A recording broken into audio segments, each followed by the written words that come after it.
साथियों, ये एक सच्ची कहानी है हमारे मकान मालिक के बारे में। वो लगभग 70 साल के हैं और हमारे गांव के सबसे अमीर और काफ़ी अच्छे स्वभाव के आदमी हैं।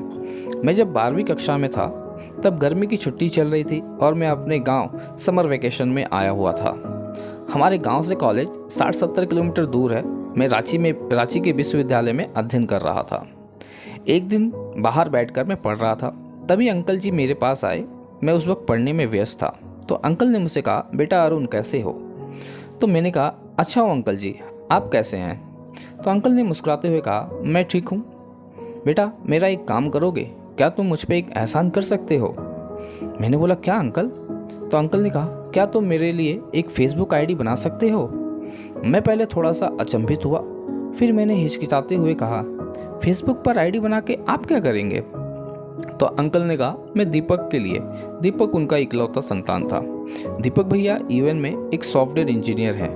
वो पिछले 6 वर्षों से घर नहीं आए। उन्होंने शादी कर ली और उनका 3 साल का बेटा है। फिर भी उसने आज तक कभी अपने पापा को फ़ोन नहीं किया।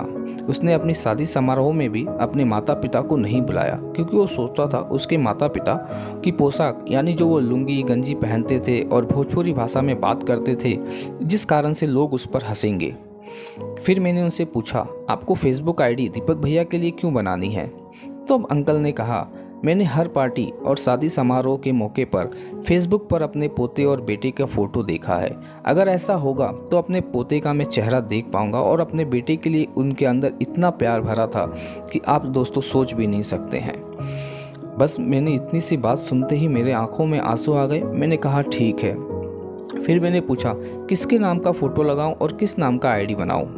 तो अंकल ने कहा, किसी अच्छी सी लड़की का नाम और किसी अच्छी सी खूबसूरत लड़की का फ़ोटो अपलोड कर देना। मैं हैरान था। मैंने पूछा, क्यों अंकल? तो अंकल ने कहा, अगर वो दीपक मेरा तस्वीर और मेरा नाम देखेगा तो कभी भी फ्रेंड रिक्वेस्ट को स्वीकार नहीं करेगा। मैंने कहा, हाँ ये बात तो है। तो हम लोगों ने एक खूबसूरत लड़की के नाम का आईडी और एक खूबसूरत सा फ़ोटो लगा दिया। तकरीबन 3-4 दिन बाद वो फ्रेंड रिक्वेस्ट दीपक ने एक्सेप्ट कर लिया।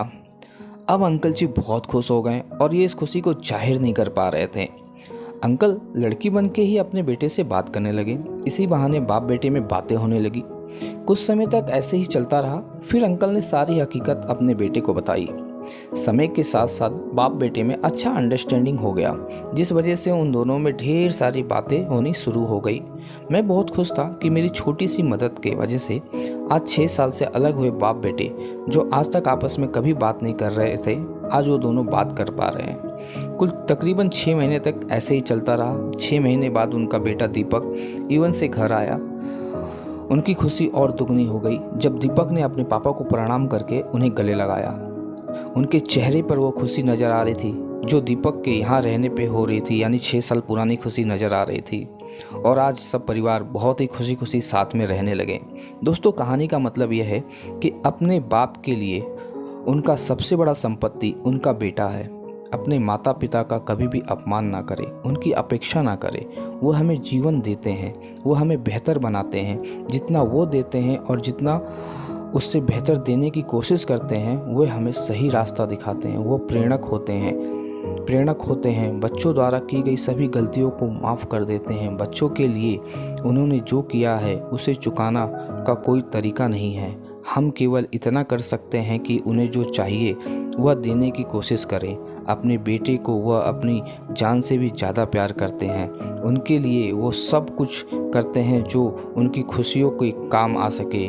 आज हर माँ बाप चाहता है कि उनका बेटा उनके साथ रहे, उनका मदद करे, लेकिन हम लोग अपने पल भर की खुशियों के लिए उनके द्वारा किए गए सभी उपकार भूल जाते हैं और अपने आप में खो जाते हैं।